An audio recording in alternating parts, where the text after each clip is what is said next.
के लिए प्रयास करता हूं। और नारद जी उपाय करने लगे। क्या करने किया, फिर भी लाभ नहीं हुआ। वेदोपनिषदाम जाता गीता पाठैर मुहुर्मुहु। मुहुर्मुहु का अंतर अर्थ है बार बार मुहु। तो वेद उपनिषद और गीता का पाठ बारंबार किया उनका बुढ़ापा दूर करने के लिए, लेकिन उनका बुढ़ापा दूर नहीं हुआ। नारद जी बड़े परेशान। भैया हमने तो जितना हमें ज्ञान था हमने तो सारा उपाय कर लिया, अब इनकी बीमारी दूर नहीं हो रही है, तो अब क्या करें। तो नारद जी महाराज ने फिर क्या सोचा, बोले चलो अब अपने पास नहीं है जिसकी जानकारी, तो किसी दूसरे के पास चलना चाहिए। तो आकाशवाणी हुई। आकाशवाणी ने कहा कि हे नारद जी आप सत्कर्म करो और सत्कर्म करने से इन दोनों का बुढ़ापा दूर होगा। तो नारद जी ने सोचा कि मैं अभी जो पाठ कर रहा था ये सत्कर्म नहीं तो क्या था, असत्कर्म क्या है। तो आकाशवाणी ने कहा कि तुम्हें कोई संत बतलाएगा कि वह सत्कर्म क्या है जिससे ज्ञान वैराग्य का बुढ़ापा दूर होगा। ये कोई तुम्हें सत्कर्म से दूर होगा, असत्कर्म क्या है ये तुम्हें कोई संत बतलाएगा। अब नारद जी तो और परेशान तो थे ही, और परेशान हो गए।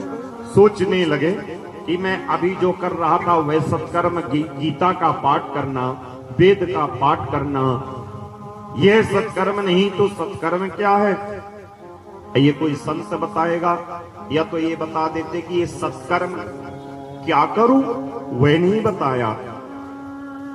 वह नहीं बताया तो संत का नाम, गुरु का नाम बता देते कि उस गुरु के पास चले जाओ, वह तुम्हें बताएगा कि क्या करना है। तो दोनों बात गोलमाल है।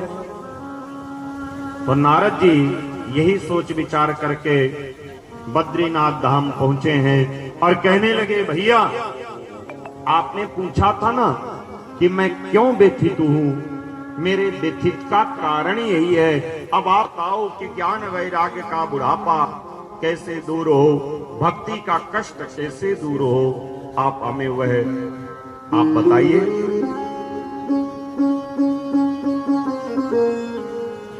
सनकादिकों ने कहा नारद जी बस इतनी सी छोटी सी बात के लिए आप इतने चिंतातुर हो गए, इतने परेशान हो गए।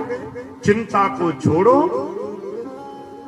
वह उपाय कोई और नहीं है जिसको आकाशवाणी ने कहा था। बोले क्या है, बोले सत्कर्म सूचको नूनम ज्ञान यज्ञो स्मृतो बुधई श्रीमद्भागवताला पहा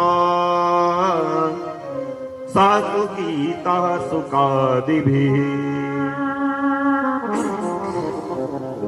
बोले वह सत्कर्म कोई और नहीं है, बोले सत्कर्म है श्रीमद्भागवत कथा जिसको सुखदेव आदि महात्माओं ने गा करके लोगों का उद्धार किया।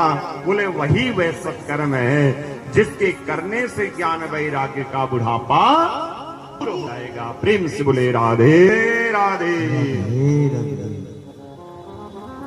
नारद जी को विश्वास नहीं, क्यों?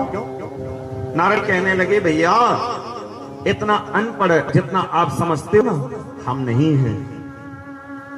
हमें पता है कि भागवत क्या है। भैया भागवत तो पढ़ी है, देखो पढ़ लेना अलग है।